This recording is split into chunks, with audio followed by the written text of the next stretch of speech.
조계종 총무원 제37대 집행부가 주요 정책으로 추진하고 있는 교구 활성화는 종교 환경 급변에 따른 불가피한 대응 전략이자 조치이기도 합니다. 지역 불교를 활성화하기 위한 지역 불교 신뢰 평판 분석과 증진 방안 연구 결과가 나와 분석해봤습니다. 내일은 1968년 한국 불교 최초로 5명의 군승을 파송하며 56년 군포교 역사를 새로 쓰기 시작한 날입니다. 법당이 없어 군승 신분으로 기독교 장병의 예배 활동을 지원하면서도 청년포교의 장을 다지고 지켜온 군승. 당시 군포교 현장에서 열정을 불태운 원로 군승을 만나 군포교 방향을 들어봤습니다. 한국 불교 문화와 인쇄 문화를 대표하는 유네스코 세계기록유산 합천해인사 대장경판의 조판 기술과 인쇄 문화사적 가치를 살펴보는 학술대회가 열렸습니다. 역사학, 서지학 등 관련 전문가들이 조판 기술 복원과 향후 활용 방안 등을 모색했습니다. 중국 불교계와 공동 기획한 국제학술대회로 태고 보스님의 법맥 정통성을 확인한 태고종이 중국 절강성 호주시 천호함을 찾았습니다. 태고종과 호주시 불교연합회가 천호함의 양국 우호 교류를 위한 센터 건립 불사를 시작했습니다.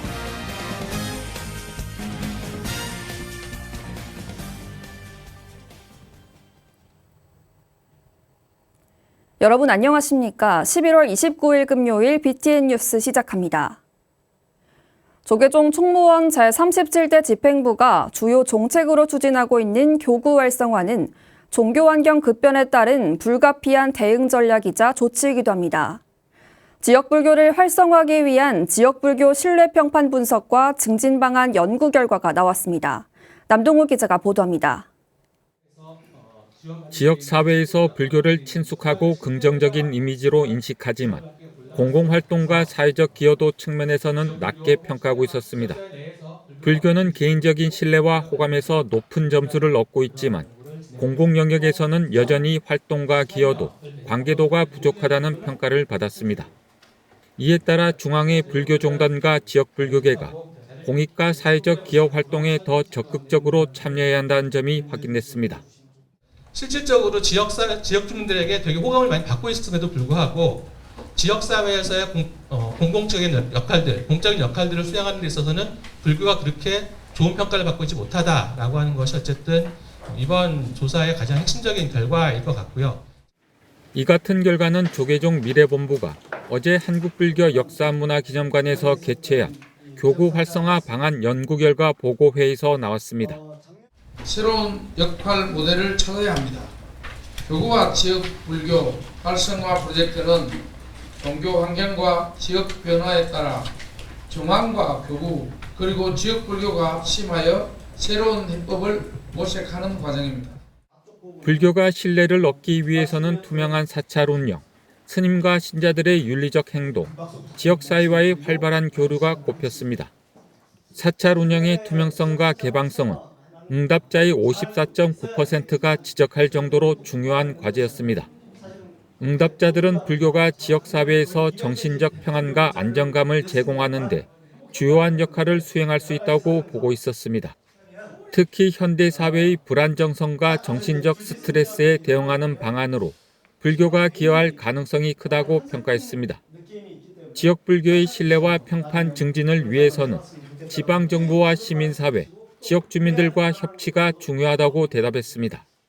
특히 공공 영역에서는 불교계와의 어떤 협치에 대한 기대를 많이 하고 있는데 문제는 이제 우리 불교가 지역사회에 협치할 수 있을 만큼의 준비가 충분하지 않다라고 하는 부분. 그래서 이 괴리를 어떻게 좁힐 것이냐라고 하는 것들이 이제 굉장히 중요한 과제가 될 것이다라고 생각을 하고 있고요.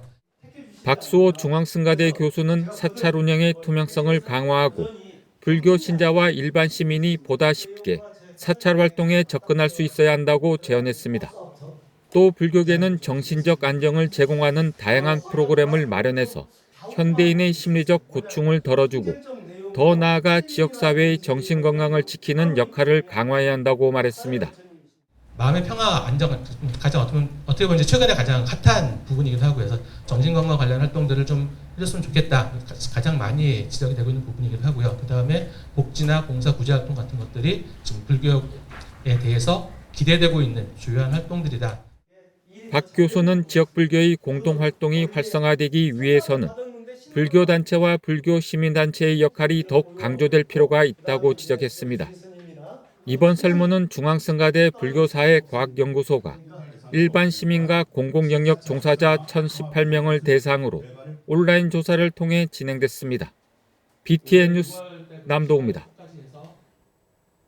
내일은 1968년 한국 불교 최초로 5명의 군승을 파송하며 56년 군포교 역사를 새로 쓰기 시작한 날입니다. 법당이 없어 군승 신분으로 기독교 장병의 예배 활동을 지원하면서도 청년 포교회장을 다지고 키워온 군승. 당시 군포교 현장에서 열정을 불태운 원로 군승을 만나 군포교 방향을 들어봤습니다. 배수열 기자입니다. 1969년 군승 2기로 임관한 재원 스님. 1995년 군종장교가 진급할 수 있는 가장 높은 계급인 대령에 최초로 진급하고 육군 군종감을 역임했습니다. 법당이 없던 초임지 육군 제6군단에선 상관인 군목사 지시로 교회에 출근해 기독교 장병의 예배 활동을 지원해야 했습니다. 다른 장교는 물론 부대장도 불교 자체에 관심이 없었고 스님은 매일 새벽 홀로 도량석을 하며 불교를 알렸습니다. 못하게 해도 예 알겠습니다 하고 매일 하는 거야. 나는 그냥 목탁 소리를 듣고 신심 있는 애들은 또 내 뒤에 합장하고 따라다녀. 이렇게 그것이 처음에는 한두 사람이었던 것이 나중에는 10명 20명 해가지고 쭉 그냥 부대 영내를 돌게 되고 1970년 군승 3기로 임관해 25년간 복무하며 국방부 군종실장을 역임한 조계종 원로의장 자광 스님. 10여 년 전 군종교구장 재임 당시 논산 육군훈련소 호국 연무사 불사를 회항하는 등 큰 성과를 올렸지만 1970년대 군포교는 열악함 그 자체였습니다. 군포교 원력으로 평생을 정진한 스님은 법당과 불상, 포교용 경전조차 없던 초임 장교 시기를 이렇게 회고했습니다. 법당이 없는 문제는 천막치고 시작을 했고 식당 빌려서 군식당 빌려서 한 것도 있고 또 교재가 없는 것은 종단에서 이런저런 청년의 학생회들이 쓰는 그런 교재를 갖다가 쓰기도 했고 자기가 알아서 각자 도생이지. 재원 스님은 청년 포교 최전선에 있는 현역 군승의 노고에 공감하면서도 군승 수급이 원활하지 않은 지금의 상황에 아쉬움을 표했습니다. 역량을 발휘할 수 있도록 지원을 하고 후원을 해야 되는데 그 반대적인 현상이라고 하는 소식을 들었을 적에 가슴 아프지. 나는 안타깝고 우리가 어떻게 그 개척했는데 그 포교에 애정이 없는 사람은 몰라요. 자광 스님은 대중에게 큰 인기를 끈 AI 반야신경을 예로 들며 랩으로 하는 천수경, 동화처럼 쉽고 재미있는 법문, 군승을 위한 특수의복 제작 등 새로운 포교 모델을 제시했습니다. 구시대적 포교 방식에서 벗어나 장병들과 함께하는 포교가 이뤄져야 한다고 조언했습니다. 선배들이 하는 거 따라하지 말라 이 말이야. 랩도 배우고 춤도 추고 젊은이들 취향에 맞도록 작곡도 하고 교리도 또 현대 젊은 사람들에게 맞도록 해주라 이 말. 그런 걸 부단히 연구를 하라 이 말이에요. 노력을 하라 이 말이에요. 자광 스님은 수계증을 주민등록증처럼 대중화해 장병들이 전역 후에도 자신의 법명을 가슴에 품고 갈 수 있게 도와야 한다고 강조했습니다. 이어 군포교가 적은 비용으로 큰 포교 효과를 낼 수 있음에도 여전히 경제적, 행정적 지원이 미비하다고 아쉬움을 표했습니다. 군 법당이 지금 행정력이 모자랍니다. 제대할 때는 반드시 수계증을 몸에 안고 가야 된단 말이에요. 품에 안도록 대중화돼야 된단 말이에요. 경제적인 지원과 행정적인 지원이 절대 필요합니다. 불모지에서 법의 씨앗을 심어 군포교의 초석을 다진 대한민국 원로 군승. 스님들은 군불교 발전이 한국불교 중흥이라는 사명감으로 후배 군승을 향한 응원과 지원을 아끼지 않겠다고 다짐했습니다. BTN 뉴스 배수열입니다. 한국 불교 문화와 인쇄 문화를 대표하는 유네스코 세계기록유산 합천해인사 대장경판의 조판 기술과 인쇄 문화사적 가치를 살펴보는 학술대회가 열렸습니다. 역사학, 서지학 등 관련 전문가들이 조판 기술 복원과 향후 활용 방안 등을 모색했습니다. 박성현 기자가 보도합니다. 우리나라에서 대장경 가운데 가장 오래된 역사를 지니고 있는 합천해인사 대장경판. 국보이자 유네스코 세계 기록유산인 해인사 대장경판은 원형을 완벽히 유지하고 있어 우리나라의 높은 기술력과 우수한 인쇄문화를 보여주는 중요한 성보입니다.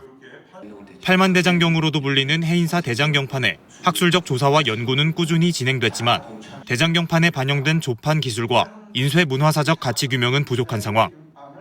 국가유산청과 불교문화유산연구소가 어제 역사학과 서지학 등 각계 전문가들과 조판 기술 복원과 향후 활용 방안을 모색하는 학술대회를 열었습니다. 합천해인사 대장경판에 반영된 조판 기술과 의미를 살펴보는 자리이며 이 시간을 통해 해인사 8만 대장경판의 기술력을 체계적으로 정립하고 그 의미를 되새기는 자리가 되시기를 바랍니다. 국가유산청은 오늘 논의된 내용을 조판기술 복원 정책에 반영하고 대장경판 조판기술 복원에 지속적으로 관심과 지원을 아끼지 않겠습니다.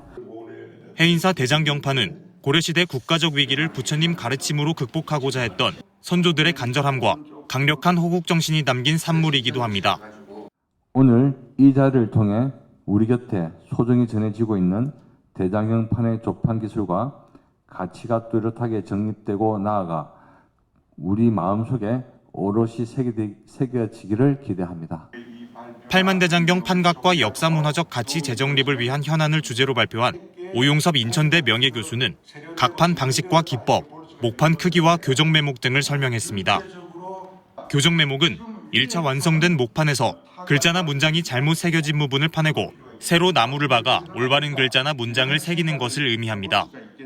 판본이 빠짐없이 갖춰져 있는 점과 완벽한 보존, 정교한 조각 등이 대장경 가운데 최고봉으로 평가받고 있지만 조판 방식과 교정 매목을 정확하게 조사해 인쇄 출판 문화에 대한 우수성과 독창성 입증에 힘을 실어야 한다고 말했습니다.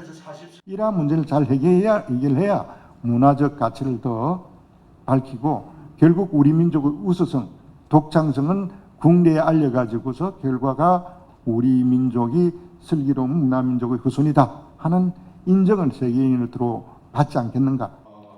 김광철 동아대 명예교수는 경판을 판각하고 관리했던 조판기구 대장도감과 분사 대장도감의 당시 역할을 살펴봤습니다. 학술대회에 참가한 해인사 주지 해일 스님은 팔만대장경에 대한 심도 있는 논의가 펼쳐진 데 기쁨을 표하며 미래를 위해 팔만대장경을 만든 선조들의 지혜와 뜻을 잊지 말아야 한다고 강조했습니다. 해인사는 팔만대장경 인경불사를 위한 전문 인력 양성을 위해 경내에 인경학교를 세워 전문 인력을 육성하고 있습니다. 편안한 삶을 살고 있지 않습니까? 많은 걸 누리면서. 이게 저는 경험치라고 생각합니다. 과거에 우리나라가, 우리 고려국이, 한반도가 정말 소멸의 위기에 있을 때 부처님 말씀을 한자 한자 새겼던 그 고려대장경이.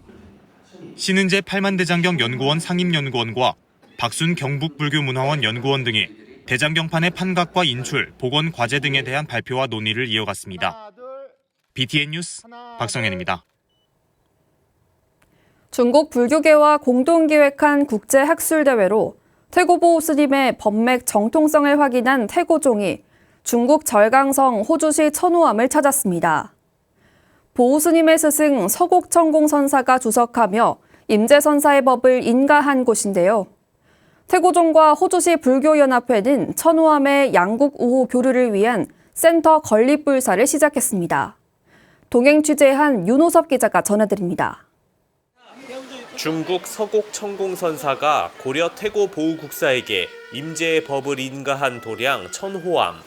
지난 27일 첩첩산중 산꼭대기 작은 암자에 한국과 중국 스님들이 예를 갖춰 들어섭니다. 최근 천호암엔 번듯한 대웅보전이 들어섰는데 중국 불교계가 한국 태고종과 적극적인 교류를 이어가기 위해 대대적인 불사를 마친 겁니다. 태고종 방문에 맞춰 천호암은 대웅보전 개광법회를 봉행하고 양국이 서로의 전통 의례를 올리며 선조들의 값진 인연을 다시 확인했습니다. 这不仅是中海两国佛教界友好交往史上的一件大事，也是促进两国文化交流、增进人民友谊的重要里程碑。 양국 대표 스님들은 대웅보전 낙성을 기리는 사부대중 행렬에 감로수를 뿌리며 공덕을 증명했습니다. 이어 태고종은 영산제 전통의식을 간소화해 선보이며 문화교류의 장을 연출했습니다. 의식을 지켜보던 중국 스님들은 너나 할 것 없이 휴대전화를 꺼내들고 태고종 의례를 영상에 담았습니다.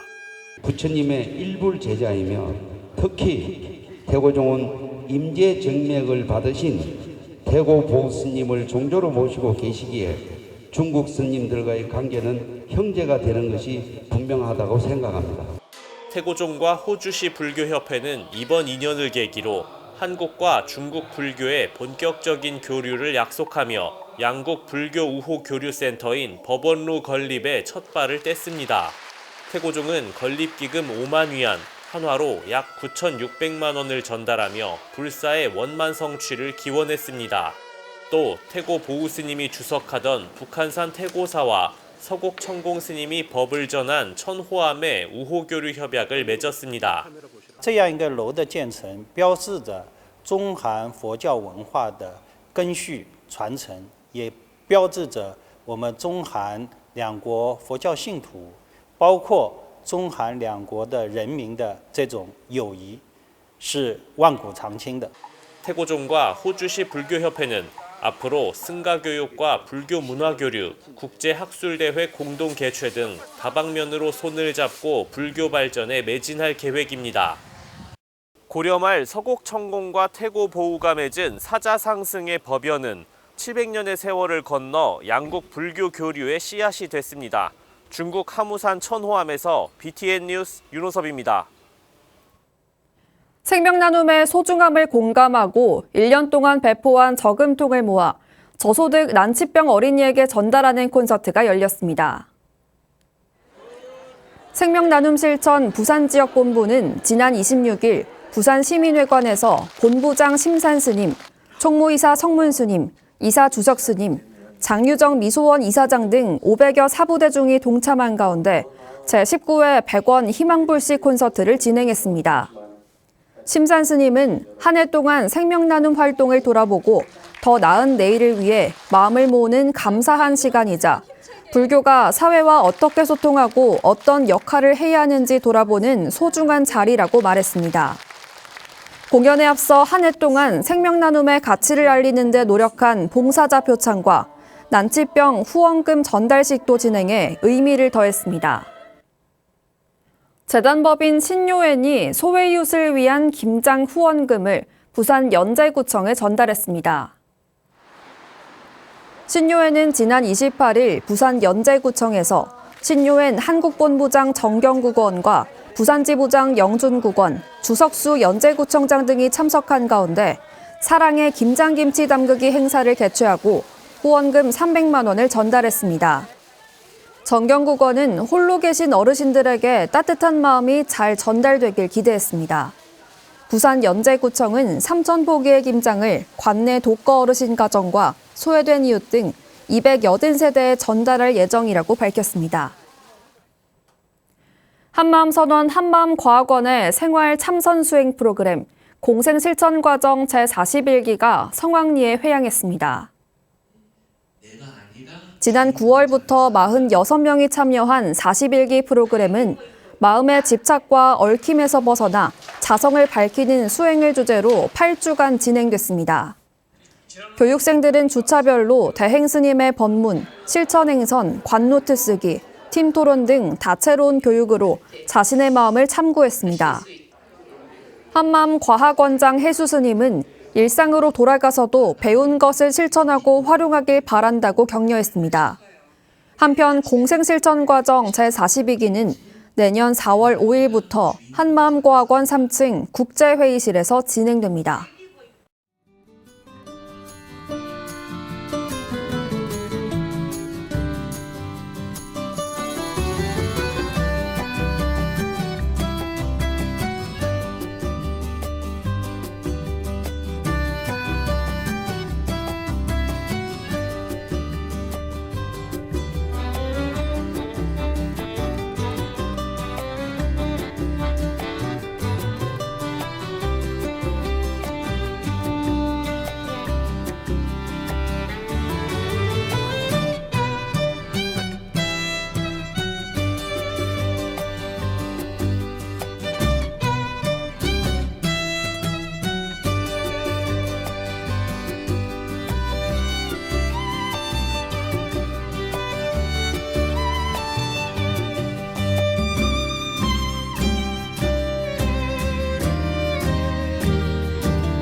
11월 29일 금요일 BTN 7시 뉴스 마칩니다. 시청해주신 여러분 고맙습니다.